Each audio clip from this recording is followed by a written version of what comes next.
Tuhan Yesus, terima kasih untuk kesempatan malam hari ini kami berkumpul dan mengenal firman-Mu lebih dalam, mengerti apa arahan yang Kau berikan pada kami. Beri kami hikmat-Mu, kami buka hati kami selebar-lebarnya untuk Roh Kudus boleh bekerja di dalam diri kami. Mari Roh Kudus lawat kami semua, buat kami mengerti isi hati-Mu, buat kami mengerti kehendak-Mu. Kami bersyukur ya Bapa, di dalam nama Yesus tuntun kami. Amin. Shalom saudara-saudara di RTM. Apa kabar semuanya? Tahun ini adalah tahun tema Harvest Season. Tahun tema tentang penuaian. Kita berdoa buat panggilan Allah yang lebih spesifik di dalam pelayanan ini. Tahun tema untuk memenangkan jiwa dan membawanya kepada Kristus. Dan ketika jiwa-jiwa sudah mendapatkan anugerah keselamatan, kita mau latih mereka, menjadi pemenang-pemenang jiwa bagi kerajaan Allah. Jadi saudara mesti sadar kalau kita setelah menerima karunia keselamatan tidak hanya dipanggil untuk menerimanya dan pergi masuk surga, tapi juga Tuhan mau kita sampai pergi menjangkau orang lain. Nah saudara, kita tidak dipanggil Tuhan hanya untuk masuk ke kebunnya, tertanam di situ lalu bertumbuh.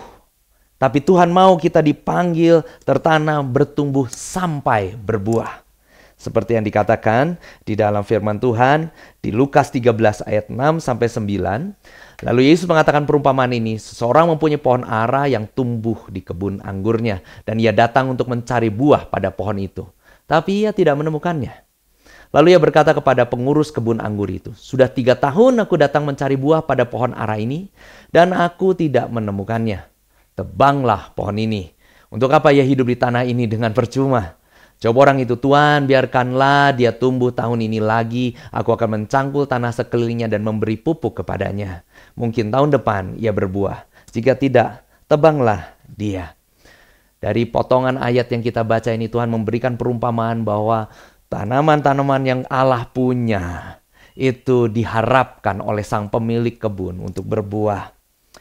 Dan tidak sekedar hanya mengalami pertumbuhan, tapi diharapkan buah-buah pertobatan, kecintaan kepada Tuhan yang lebih dalam, hidup dalam kesadaran bahwa hidup ini bukan milik mereka lagi. Ini adalah hal-hal yang seharusnya keluar dari setiap orang yang percaya, yang telah menerima anugerah keselamatan. Artinya, ada banyak hal yang harus diusahakan agar kebenaran firman itu bukan hanya dinikmati untuk diri sendiri. Tidak jadi hanya self-centered. Seperti yang Pak Agus Perasim suka katakan, pohon tidak memakan buahnya sendiri. Pohon itu dinikmati buahnya oleh orang lain. Kasih karunia Allah yang sudah sejatinya mulai berdampak lebih besar lagi bagi kita. Bagi hidup kita. Itu juga berdampak lebih besar lagi juga bagi orang-orang di sekeliling kita. Sampai akhirnya mereka percaya dan mau juga turut sama-sama tertanam di dalam kebun surgawi. Dan saudara, masalahnya adalah it's all about choices. Itu adalah pilihan. Saudara bisa memilih apakah saudara akan mengadopsi hal ini. Atau saudara akan memilih untuk, saya mau self-center aja. Saya cuma mau bertumbuh. Saya tidak mau sampai berbuah. Ibu Iren pernah khotbah di gereja kami satu hari dan dia bilang begini. Kita dibebaskan oleh kasih karunia agar kita bisa memilih untuk hidup dalam kekudusan atau untuk memilih pergi ke kehidupan kita yang lama dan terikat lagi. Allah membebaskan kita dengan sepenuhnya supaya akhirnya kita mengambil pilihan. Apakah kita akan kembali ke hidup yang lama dan membiarkan diri kita terikat lagi, atau kita akan pergi kepada Allah, terus bertumbuh menghasilkan buah-buah pertobatan. Tuhan yang memampukan kita, dan kerinduan Tuhan akan memampukan kita untuk memilih. Dan saya mau bilang saudara, itu semua pilihan. It's all about choices.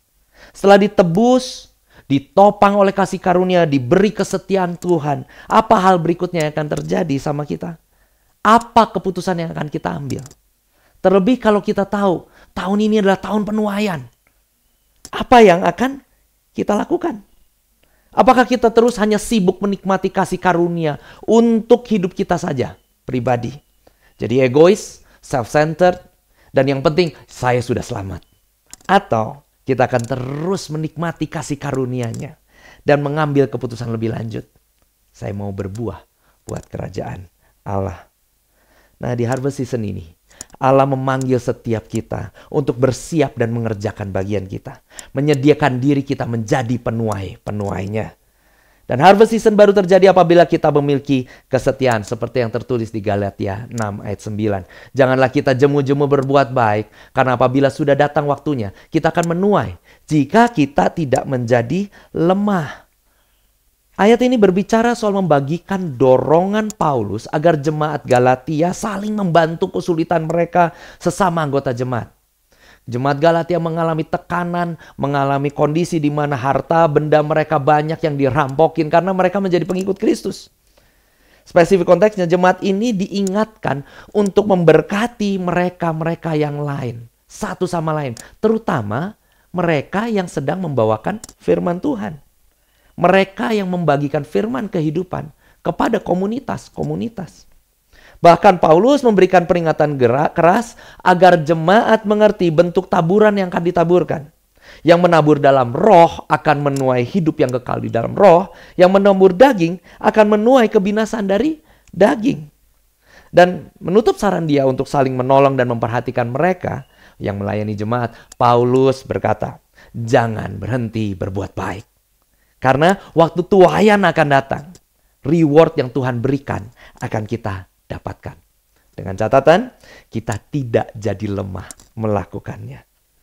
Artinya, untuk terus melakukan kebaikan, untuk terus menabur, untuk terus menjangkau jiwa, dibutuhkan kesetiaan.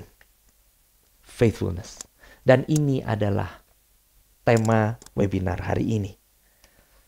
Di harvest season ini, tindakan nyata kita untuk menuai adalah kita mau lakukan dua hal. Agar jiwa-jiwa bisa Tuhan bawa, agar akhirnya jiwa-jiwa bisa terpelihara. Dua hal itu yaitu membangun doa dan fellowship. Membangun doa merupakan wujud nyata kita bergantung penuh akan kuasa Roh Kudus. Kita berpartner dengan Roh Kudus. Tidak berjalan sendiri dan tidak mengandalkan kekuatan sendiri. Tapi mengandalkan Dia dan kuasanya. Saudara, tanpa membangun kelompok doa, kegerakan akan lebih banyak mengandalkan apa yang kita bisa lakukan, strateginya, kekuatan sendiri lagi. Strategi, pendekatan, dan lain-lainnya hanya mengandalkan hikmat manusia kalau tidak disertai dengan jamahan Roh Kudus. Berdoa membutuhkan kesetiaan. Setia untuk bertekun di dalam doa. Kalau kita tidak memiliki semangat untuk terus bangun doa, kita akhirnya bergantung sama kekuatan sendiri. Itu hal yang saudara harus sadari. Itu hal yang sama-sama kita harus tahu. Kita butuh Roh Kudus. Dan Roh Kudus harus kita minta, kita datangi, kita bawa diri kita. Kita bawa seluruh kota daerah yang kita punya. Orang-orang yang kita ingat. Orang-orang yang berkoneksi sama diri kita. Untuk kita bawa kepada Dia. Dan kita minta Tuhan pelihara mereka. Tuhan tumbuhkan mereka. Tuhan buat mereka berbuah. Dan pada waktu kita lakukan ini dengan setia. Tuhan dengan kuasanya bergerak jauh lebih hebat dari apa yang bisa kita usahakan. Nah saudara, demikian juga dengan membangun fellowship. Dibutuhkan untuk hadir menjangkau jiwa-jiwa. Fellowship adalah kumpulan orang-orang percaya, tempat di mana kita bisa mengundang mereka, mendapatkan kasih, mendapatkan perhatian, mendapatkan siraman firman. Kita membangun relationship satu sama lain. Membangun kedekatan dan kepedulian kita sendiri kita ekspresikan sama mereka. Tuhan udah sedemikian pedulinya sama kita. Di fellowship ini kita mulai membangun kepedulian kita juga terhadap orang-orang lain. Kita beri apa yang Tuhan telah beri kepada hidup kita. Nah saudara, ada 3 kategori jiwa yang bisa kita undang untuk datang ke fellowshipnya. Yang pertama adalah orang-orang yang mungkin belum mengenal anugerah Tuhan sama sekali. Itu kalau misalnya dilihat itu ya ada lubang besar gitu ya. Ada kumpulan orang menuju ke situ. Orang-orang yang sedang heading to hell. Mereka yang sedang menuju kepada kebinasaan. Mereka yang belum mengenal Kristus sama sekali. Nah mereka adalah orang-orang yang pertama yang kita bisa jangkau. Datangi mereka, buat percakapan, buat persahabatan. Sehingga ketika mereka mulai curious, mereka pengen tahu apa yang membuat kita berbeda, apa yang membuat kasih Allah melimpah-limpah di dalam hidup kita. Kita bisa saksikan, Tuhan mengasihiku, Tuhan juga mengasihimu. Dia mau memberi nyawanya, bahkan sudah beri nyawanya untuk engkau. Dan apabila engkau membuka hatimu dan mau menerimanya, engkau akan menerima kehidupan kekal. Dan engkau menerima rohnya, di mana kuasa Allah, pribadi Allah sendiri yang paling utama, itu hidup di dalammu. Itu yang bisa kita undang pada mereka-mereka yang belum pernah mengenal keselamatan. Nah saudara, orang yang kedua adalah orang-orang yang mungkin patah. Orang-orang yang pernah kecewa. Orang-orang yang pernah berada di dalam kekristenan, tapi somehow, somewhere, mereka terkena luka-luka. Mereka disakiti. Karena memang gereja Tuhan itu tidak sempurna. Gereja Tuhan adalah kumpulan orang-orang yang sedang belajar, sedang mencoba bertumbuh, dan menghasilkan buah-buah pertobatan. Mereka kadang masih membawa bagasi-bagasi masa lalu mereka, dan itu yang menyakiti. Dan dari situ hasilnya ada kumpulan orang-orang yang aku gak mau gereja deh. Aku gak mau ikut-ikutan kekristenan deh. Patah, luka batin, terluka. Nah saudara-saudara, orang-orang yang seperti ini adalah orang-orang yang Tuhan mau jangkau. Orang-orang yang Tuhan sendiri rindu untuk didekati, untuk rindu dipulihkan. Karena ketika mereka pulih, kasih Allah di dalam hidup mereka akan mulai melimpah-limpah. So ini adalah orang-orang yang Tuhan pengen supaya Tuhan jangkau.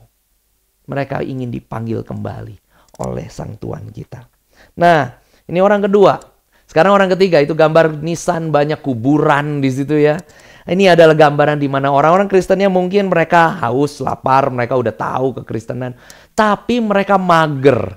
Tahu saudara mager itu bahasa Ibrani. Mager itu malas gerak.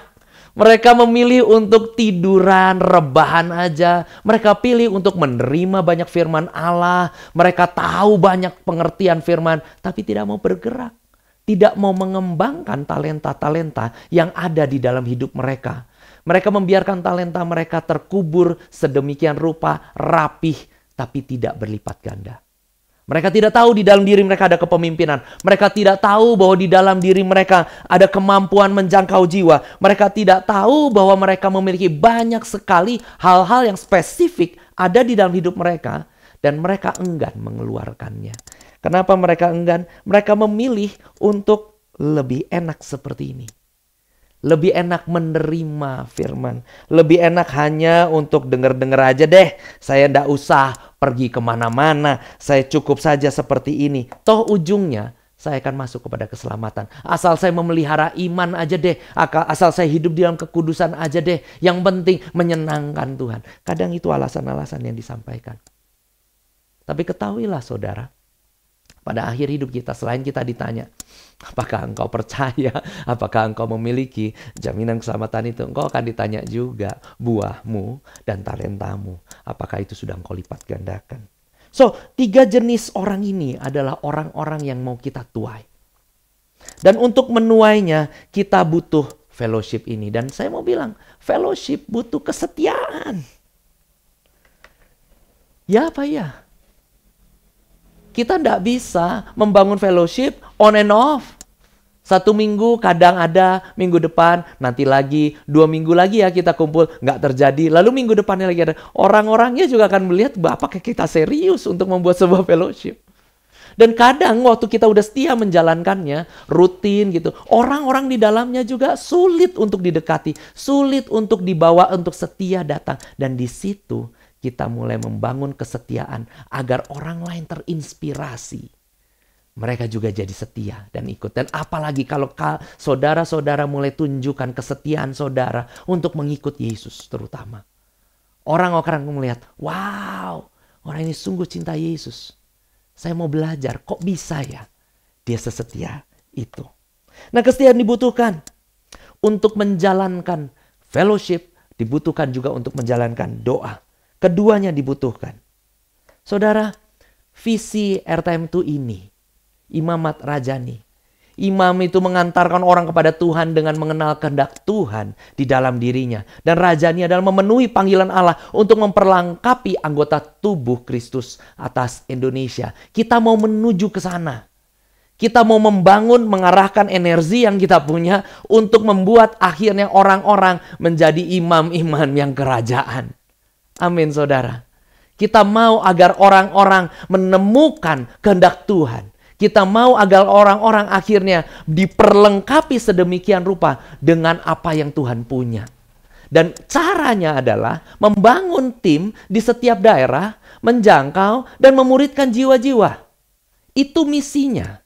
Jadi dari visi dan misi ini, kita ingin agar akhirnya RTM ini bergerak bersama-sama. Ini bukan visi dan misi yang pasif. Ini visi dan misi yang sangat mungkin dikerjakan apabila kita fokus pada dua hal itu. Doa dan fellowship. Dan kita tahu sama-sama, ini adalah value yang kita bisa hidupi sama-sama. Dari imamat rajani juga, I-nya integritas, M-nya mau belajar, A-nya akseptasi, M-nya merendahkan hati, A-nya akuntabilitas, T-nya totalitas, dan terakhir R-nya itu respect. Ini adalah sets of value, ini adalah semua kumpulan nilai-nilai di mana kita mau menghargai nilai-nilai itu. Karena nilai-nilai adalah hal-hal yang berharga. Nilai-nilai adalah yang membuat kita sama-sama mengerti apa yang kita bisa lakukan di dalam sebuah fellowship. Mengarahkan fellowship ini untuk tumbuh ke arah orang-orang yang punya integritas. Dan terus mau belajar, mau merendahkan hati. Memiliki kebesaran hati untuk menerima orang-orang. Dan memiliki akuntabilitas ketika mereka bisa dicek hidupnya. Mereka terbuka untuk orang-orang bisa melihat menjadi suratan hidup. Di mana orang-orang bisa melihat Kristus sungguh hidup. Semua nilai-nilai ini adalah nilai-nilai yang dihidupi. Adalah nilai-nilai yang menjadi guidance, menjadi kesepakatan bersama untuk kita sama-sama numbuh dan berbuah. Dan saya berharap kita semua dibentuk, dilatih, supaya kesetiaan ini terbentuk lewat visi misi dan nilai-nilai ini. Dan waktu kita menyediakan ini, sampai akhirnya kesetiaan itu hadir di hidup kita. Kira-kira fellowship dan doa ini bisa dijalankan dengan baik nggak? Saya berharap jawabannya adalah ya, bisa. Tapi saya juga tidak menutup mata problem yang sering kali kita alami. Kesetiaan kita itu terbatas. Berapa banyak yang sadar kalau untuk stay konsisten, setia, faithful, itu bukanlah hal yang mudah. Seperti yang dialami oleh tokoh Alkitab ini yang namanya Musa. Musa memiliki kredibilitas di hadapan Tuhan sebagai orang yang setia di hadapan Allah. Dalam perjalanan misi hidupnya di Keluaran 17 ayat 8-16, Musa pun mengalami kesulitan juga untuk konsisten. Kita buka sama-sama. Datanglah orang Amalek dan berperang melawan orang Israel di Rafidim. Musa berkata kepada Yosua, pilihlah orang-orang bagi kita, lalu keluarlah berperang melawan orang Amalek. Besok aku akan berdiri di puncak bukit itu dan memegang tongkat Allah di tanganku. Lalu Yosua melakukan seperti yang dikatakan Musa kepadanya dan berperang melawan orang Amalek. Tapi Musa, Harun dan Hur telah naik ke puncak bukit. Dan terjadilah, apabila Musa mengangkat tangannya, lebih kuatlah Israel. Tapi apabila ia menurunkan tangannya, lebih kuatlah orang Amalek. Maka penatlah tangan Musa. Sebab itu mereka mengambil sebuah batu, diletakkan di bawahnya Allah supaya duduk di atasnya. Harun dan Hur menopang kedua belah tangannya, seorang di sisi yang satu, seorang di sisi yang lain. Sehingga tangannya tidak bergerak sampai matahari terbenam. Demikianlah Yosua mengalahkan Amalek dan rakyatnya dengan mata pedang. Kemudian berfirmanlah Tuhan kepada Musa, tuliskanlah semuanya ini dalam sebuah kitab sebagai tanda peringatan, dan ingatkanlah ke telinga Yosua bahwa aku akan menghapuskan sama sekali ingatan kepada Amalek dari kolong langit. Lalu Musa mendirikan sebuah mezbah dan menamainya Tuhanlah panji-panjiku. Ia berkata, tangan di atas panji-panji Tuhan. Tuhan berperang melawan Amalek turun-temurun. Nah saudara pernah baca ayat ini, pernah tahu ayat ini mungkin bagaimana orang Amalek itu latar belakangnya. Mereka tuh bangsa yang suka gangguin orang Israel dari belakang. Nah, bangsa ini tuh bangsa yang kayak vulture, kayak burung pemakan bangkai gitu. Yang lemah dari bangsa Israel waktu mereka beriring-iringan mengikuti tiang awan dan tiang api bergerak gitu. Itu suka disikat sama orang Amalek dari belakang. Jadi ini bangsa tukang oportunis, nyerangnya dari belakang. Nggak berani head on, nggak berani dari depan gitu. Dan saudara bisa bayangkan perjalanan bangsa Israel itu dari satu tempat perhentian ke tempat perhentian berikutnya itu adalah perjalanan berbahaya. Berbahaya bagi mereka yang di belakang. Berbahaya bagi mereka yang lemah. Nah, orang Amalek ini sering begitu sampai akhirnya ada satu momen, that's it, kita hadapi, kata Musa gitu ya. Dan peperangan ini terjadi. Dan yang unik adalah peperangannya itu makin menang kalau Musa angkat tangan. Kalau dia taruh tangannya ke atas begitu kira-kira. Dia angkat tongkatnya, dia tahan gitu ya. Bangsa Israel mengalami kemenangan. Tapi ketika dia lemah, dia turunkan. Bangsa Israel mulai terkalahkan, terdesak, mulai mengalami kemunduran. Saudara, bayangin bagimu, saudara jadi Musa gitu ya. Capek saudara, seharian loh. Ini perangnya tuh nggak kayak perang zaman modern sekarang. Hanya dengan beberapa peralatan saja, dar-der-dor, orang langsung kalah. Orang langsung terkapar gitu. Ini kan kalau sekarang perangnya tuh pakai peralatan purba dulu ya, pedang, perisai gitu ya, umban gitu ya. Jadi kalau dipukul kadang-kadang satu orang itu nggak langsung terkapar. Dia harus dipukul berkali-kali dulu. Kadang-kadang bangun melawan lagi gitu ya. Jadi serinya panjang. Nah, saudara bayangkan Musa harus ngangkat ini dan dia harus nantikan terus. Pastikan terus untuk bangsa Israel bisa lakukan proses itu dan berjalan. Capek nggak sih? Capek banget. Dan kita mulai bertanya, kenapa dia harus angkat tangan ini? Kenapa dia harus angkat terus ke atas? Apa maksudnya? Apakah ada kuasa yang keluar dari tongkatnya sehingga akhirnya bangsa Israel menjadi menang? No. Actually Musa berdoa. Dia menopang peperangan ini di dalam doa. Saudara, saya mau tanya personally, berapa banyak dari antara saudara yang sedang mengalami pergumulan? Suatu kondisi yang perlu dihadapi dengan doa. Bangsa Israel menang ketika Musa angkat tangan dan kalah ketika Musa turunkan tangan. Butuh keteguhan, kesetiaan yang teguh dan panjang untuk menopang bangsanya. Butuh juga kesetiaan dan keteguhan untuk menopang daerahmu bagi Kristus. Butuh kesetiaan dan keteguhan juga untuk menopang hidupmu sendiri di dalam pergumulan yang engkau hadapi. Nah, saudara, kegerakan jiwa-jiwa itu hanya Tuhan yang sanggup adakan. Dan di sini porsinya, kita mesti belajar mengangkat tangan. Kalau untuk masalah pribadi aja, kita dilatih Tuhan untuk berdoa berhadapan dengan Tuhan. Demikian juga waktu kita berhadapan dengan musim tuayan ini. Tuhan mau berpartner dengan kita. Dan hal pertama yang bisa dia kerjakan untuk mengatasi masalahmu dan untuk mendapatkan jiwa-jiwa adalah berdoa dengan setia. Yuk, setia menopang daerahmu di dalam doa. Nah, kembali ke Musa lagi. Dan ketika Musa terbatas setianya, dia mulai kerasa lelah, dia tidak bisa topang terus ini tongkat. Muncul Harun dan Hur yang menopang. Betapa ini adalah sebuah kasih karunia yang memampukan Musa untuk terus continue the battle. Sedikit pesan yang bisa kita pelajari di sini. Saudara, kalaupun kita sedang membutuhkan kasih karunia untuk menopang kita, mungkin pergumulanmu berat, mungkin apa yang kau hadapi juga membuat engkau terdistraksi dari panggilan surga, apa yang surga mau dan kehendaki. Jangan sampai saudara kehilangan kesempatan untuk melihat apakah ini adalah momen yang baik untuk saudara menopang orang lain. Karena engkau juga bisa menjadi Harun dan Hur. Engkau bisa menjadi anugerah Allah yang menopang orang lain juga. I know the life is not always good. Hidup itu tidak selalu baik. Dan kita butuh topangan. Tapi jangan sampai mata kita hilang kesempatan untuk melihat.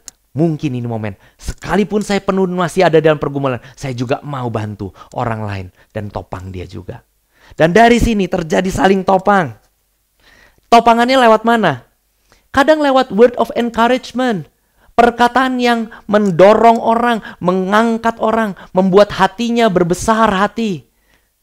Merayakan kemenangan kecil di dalam hidup mereka. Hal-hal yang kecil seperti itu. Engkau mungkin tidak ketemu orangnya, engkau mulai kepikiran sama seseorang. Engkau mulai WhatsApp dia, hey apa kabar bro? Apa kabar dirimu teman? Apa kabar saudara? Aku mengingat engkau, aku lagi berdoa buat engkau. Saudara, itu hal-hal kecil yang saudara bisa lakukan, bahkan untuk menopang orang lain. Kita nggak pernah tahu orang lain lagi bergumul apa. Tapi lewat hal-hal kecil ini, saudara bisa memberkati mereka. Dan karena mungkin hal terkecil itu, orang-orang bisa tetap setia dan tetap teguh. Saya dan Ibu Iren punya satu teman kenalan kami dari masa pelayanan waktu kira-kira mungkin SMA dan kuliahan. Teman ini seorang wanita, dia menikah dengan seorang hamba Tuhan. Dan setelah dikaruniai anak satu dan sedang mengandung anaknya yang kedua, suaminya ini dipanggil Tuhan. So, hari itu dia hancur sekali. Kami cuma bisa hadir di situ. Bu Iren datang situ, peluk dia cuma bisa encourage. Hari itu seluruh masa depannya seolah-olah hancur. Dan hari demi hari dia lewatin, bulan demi bulan, tahun demi tahun. Dia mulai bangkit. Dia mulai bangkit dari keterpurukannya. Dia harus hidup untuk membiayai anaknya, lahir anaknya, dan seterusnya. Dan it's not easy for her. Nggak mudah bagi dia. Tapi dia continue, dia terus jalankan. Dan kami terputus kontak sekian lama. Kami berbulan-bulan kami tidak dengar kabarnya. Tapi satu hari, saya kepikiran tentang dia. Dan Bu Iren juga. So, kami teks dia. Hai, apa kabar kamu? Dan dari situ, Roh Kudus sudah tempatkan satu hati berkati orang ini. Selain kami nyapa, transferan pun sudah jalan. Dan kami tidak tahu apa yang terjadi di belakangnya. Ternyata itu adalah momen tepat di mana dia sedang desperate. Nyari Tuhan. Kalau engkau benar ada, Tuhan, sapa aku. Dan yang menyapa kami. Kami menjadi agen-agennya Tuhan hari itu. Untuk at the darkest moment, seseorang bergumul, Tuhan menjamah hidupnya. Dan itu indahnya Tuhan. Dia tahu pergumulanmu. Dia tahu apa yang kau hadapi. Dan dia spesifik mau menjawab lewat hidup orang-orang sekitar. So, jadilah jawaban. Dan ketika engkau butuh topangan, Tuhan akan kirimkan. Saudara, kalau sampai yang menopang, yang membantu Harun dan Hurnya ini, kita harap-harap setelah dengar cerita ini, saudara punya ekspektasi. Oh God, you will send somebody. Engkau akan kirim Tuhan, seseorang untuk menopang saya. Dan orang itu mungkin tidak datang. Saya mau bilang, kasih karunia-Nya Tuhan sendiri, itu akan datang dan menopang kita. Dia sendiri akan menopang kita. Why? Karena Allah setia. Firman Tuhan dikatakan begini. Cerita tentang bagaimana Musa waktu itu bertemu dengan Tuhan ketika dia berhadapan muka dengan muka. Saya bacakan bahasa Indonesianya. Turunlah Tuhan dalam awan lalu berdiri di sana dekat Musa serta menyerukan nama Tuhan. Berjalanlah Tuhan lewat dari depannya dan berseru, Tuhan, Tuhan Allah penyayang. Siapa yang berseru? Tuhan yang berseru. Tuhan, Tuhan Allah penyayang dan pengasih, panjang sabar, berlimpah kasihnya dan setianya. Nah, firman Tuhan dalam bahasa Inggrisnya, di English Standard Version, saya bacakan. The Lord descended in the cloud and stood with him there and proclaimed the name of the Lord. The Lord passed before him and proclaimed, the Lord, a God merciful and gracious, slow to anger and abounding in steadfast love and faithfulness. Kata setianya itu di bahasa Inggrisnya itu faithfulness. Saudara, ini adalah potongan ayat di mana Allah memperkenalkan dirinya sendiri kepada Musa. Gambarnya kira-kira kayak begini. Walaupun ini mungkin tidak terlalu tepat gitu ya. Tapi Tuhan tuh ngomong gini. Karena Musa minta sama Tuhan. Tuhan, kalau boleh aku melihat wajahmu. Karena dia dengar suaranya, dia tahu Allah muncul di semak belukar, dia tahu Allah muncul menggemuruh dengan api yang dahsyat dan seterusnya. Tapi dia minta, Tuhan kalau boleh aku lihat wajahmu. Dan Tuhan bilang, enggak bisa Musa, kalau kamu lihat mungkin kamu mati. Bukan mati, kamu pasti mati. Jadi sama Tuhan dibikin begini, oke gini deh, kamu minta, saya kasih kesempatan kamu untuk lihat. Saya akan lewat di depan kamu. Saya akan tutupin muka kamu pakai telapak tangan saya. Supaya kamu ngelihatnya tangan, jangan sampai kamu lihat muka langsung. Dan saya akan lewat di depan kamu dan membelakangi kamu. Dan waktu itu semua terjadi, itu yang dikatakan oleh Tuhan. Tuhan katakan, Tuhan. Jadi dia ngomong, Tuhan, Allah penyayang dan pengasih, panjang sabar, berlimpah kasihnya, dan setianya. Allah itu setia. Allah itu penyayang. Allah itu pengasih. Allah itu panjang sabar. Berlimpah kasih setia. Dia itu seperti itu. Kata setianya itu, bahasa Ibrani itu emet. Firmness artinya. Teguh. Faithfulness. Setia. Truth. Kebenaran. Kata setia di sana itu dari bahasa yang mengandung arti teguh, setia, dan benar. Dan di dalam kata ini, akar katanya mirip sama kata amin. Kata yang selalu kita pakai waktu kita berdoa. Jadi waktu saudara berdoa di dalam nama Yesus, amin. Saudara lagi bicara bahwa Allah itu setia, memegang teguh janjinya, dia itu penyayang, dia itu kebenaran. Sehingga apa yang kau ucapkan kepada Allah, engkau sedang berhadapan dengan Allah yang teguh, Allah yang setia, Allah yang benar. Itu artinya Allah itu terpercaya dan dapat diandalkan. Ketika tidak ada seorang pun yang dapat menopang kita, ketahuilah kita memiliki Allah yang setia dan teguh.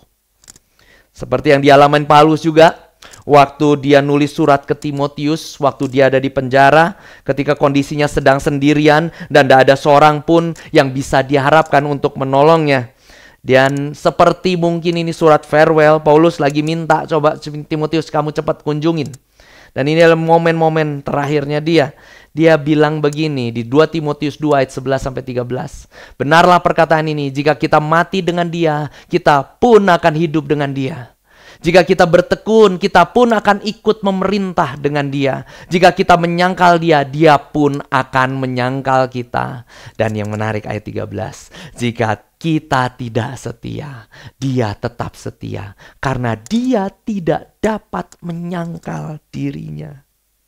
Saya highlight merah ayat terakhir itu. Kesetiaan Tuhan itu adalah kesetiaan karena dirinya. Dia emang setia. Dan sekalipun kita tidak setia, dia tetap setia. Di awal Paulus menuliskan kalau Injil tentang kebangkitan Kristus yang diberitakannya telah membawa dia ke kondisi-kondisi yang penuh tantangan. Di penjara, menderita, dibelenggu, diperlakukan seperti penjahat, hal-hal yang jauh dari kenyamanan. Dan Paulus sedang memberikan kebenaran ke Timotius kalau dia turut ambil bagian dalam kematian Kristus, dia hidup juga di dalam kebangkitannya. Di tengah desperate moment, Paulus mengingatkan. Dia mengingatkan dirinya sendiri dan dia mengingatkan Timotius. Kalau bertekun, dia akan mendapat reward dari Tuhan. Dan yang perlu dijaga adalah keputusan untuk tetap teguh. Tetap setia. Tidak menyangkal Yesus. Dan dia tahu di dalam keputusasaan, orang akan sangat tergoda untuk menyerah dan menjadi tidak setia. Dan di sini hope itu ada. Harapan itu ada. Karena ketika kita tidak setia, Tuhan tetap setia. Dia tidak dapat menyangkali dirinya. Saudara masih ingat kalau saya sampaikan di awal, kalau ini semua tentang keputusan kita? Pertanyaannya, apakah kita akan memilih untuk melihat kesetiaan Tuhan ini? Saudara memilih untuk bertekun dalam dalam pergumulan hidup kita, dalam hubungan, di dalam semua hal, di dalam doa terhadap daerah, di dalam bangun fellowship. Saudara akan memilih untuk terus setia atau saudara akan memilih menjadi korban dari ketidaknyamanan dalam apa yang saudara sedang lakukan, apa yang saudara sedang hadapi. Maksud saya jadi korban tuh begini. Waktu bayangin Musanya lagi ngangkat gitu ya. Dan dia lagi hadapi ini. Dia lagi bawa ini kepada Tuhan gitu. Pergumulan bangsanya, peperangan bangsanya lagi dibawa kepada Tuhan. Bayangin kalau malah Musanya ngeluh. Tuhan, kenapa aku harus angkat terus ini tongkat? Udah aja lah. Ini kan bangsa juga tegar tengkuk. Bangsa ini ngapain juga saya belain terus Tuhan. Mereka saya tuntun keluar, malah bersungut-sungut. Dipimpin gak mau diatur. Tuhan gitu. Bayangkan kalau musuhnya kayak gitu. Ini yang saya maksud dengan mentalitas korban. Jatuh, ngalamin tekanan, nyalahinnya lingkungan. Sepeda ini yang membuat saya luka. Saya telah jatuh seperti ini. Itu mentalitas korban, saudara. Nah, kita akan milih jadi begitu. Atau kita akan milih datang pada Tuhan, berdoa, bersyukur, dan memilih untuk percaya pada kesetiaan Tuhan. Apakah kita akan memilih untuk sadar? Walaupun kesetiaan kita terbatas, kita tetap memilih untuk percaya bahwa Tuhan akan mampukan kita untuk setia. Karena apa saudara? 1 Korintus 10 ayat 13, satu janji Tuhan lagi yang menguatkan kita. Pencobaan-pencobaan yang kamu alami ialah pencobaan-pencobaan biasa. Yang tidak melebihi kekuatan manusia. Sebab Allah setia. Dan karena itu ia tidak akan membiarkan kamu dicobai melampaui kekuatanmu. Pada waktu kamu dicobai, ia akan memberikan kepadamu jalan keluar. Sehingga kamu dapat menanggungnya. Pertanyaannya, kita akan memilih untuk menyerah dengan berkata, aku kan memang terbatas kesetiaannya. Atau kita akan memilih melihat firman ini sebagai pilihan untuk percaya bahwa Allah itu setia. Dia bahkan sudah berikan jalan keluar. Waktu godaan datang, apakah kita akan memilih untuk berpikir, aku gampang tergoda, gampang sekali karena memang aku lemah. Atau kita akan memilih, aku percaya Tuhan bahwa Engkau memampukan aku lolos dari godaan ini. Waktu tantangan dalam pelayanan muncul, apakah kita akan memilih untuk melihat, ini tuh terlalu berat. Mesti merhatiin jiwa-jiwa, memberi di saat kitanya lagi gak pada kondisi yang baik. Atau kita akan mulai berpikir, Tuhan, saya harus mulai lagi doa. Bikin kegerakan di daerah. Aku berdoa Tuhan Yesus, Engkau bergerak bersama-sama dengan aku. Karena aku tahu Engkau setia. Saudara, apakah kita akan memilih untuk melihat kasih karunia-Nya dan kesetiaannya ada di situ membantu kita? Saya mau tinggalkan pertanyaan ini sama saudara. Untuk saudara renungkan. It's our choice. Pilihan kita sendiri. Akankah kita memilih untuk bertekun? Memilih untuk percaya bahwa kesetiaannya kekal? Memilih untuk percaya bahwa janjinya ya dan amin? Karena tantangannya itu saudara, pilihan. Betul, kesetiaan kita terbatas. Kita tidak mampu. Makanya Tuhan undang kita untuk memilih. Karena Dia yang setia akan memberikan kasih karunia-Nya. Tuhan Yesus berkati. Mari kita tutup dalam doa. Tuhan Yesus, hamba telah selesai berfirman. Hamba bersyukur untuk kasih karunia-Mu yang selalu menopang hidup kami. Ini adalah jemaat-Mu. Ini adalah pemimpin-pemimpin-Mu. Ini adalah hamba-hamba-Mu yang telah memberikan hati mereka untuk memperluas kerajaan Allah. Bawa mereka untuk masuk semakin dalam di dalam kesetiaannya Tuhan. Bawa mereka melihat bahwa anugerah Tuhan itu sanggup menopang mereka. Bahwa mereka bisa melihat diri-Mu Tuhan. Bahwa Engkau setia dan tidak pernah meninggalkan mereka. Bahwa mereka akhirnya memiliki pengharapan dan mengerjakan panggilan-Mu di dalam pengharapan ini. Ketika mereka masuk harvest season ini Tuhan, kesetiaan-Mu lah yang memampukan mereka. Kesetiaan-Mu lah yang membuat mereka berjalan di dalam ketepatan ilahi. Mari Tuhan, kuasa-Mu yang menopang, memberikan kekuatan ketika mereka membuka hati dan membiarkan Roh Kudus bekerja di dalam diri mereka. Terima kasih Tuhan Yesus, kami bersyukur karena apa yang Kau sampaikan ini berbicara lebih dalam lagi di setiap kami. Kami bersyukur di dalam nama Yesus. Engkau yang teguh, benar. Amin.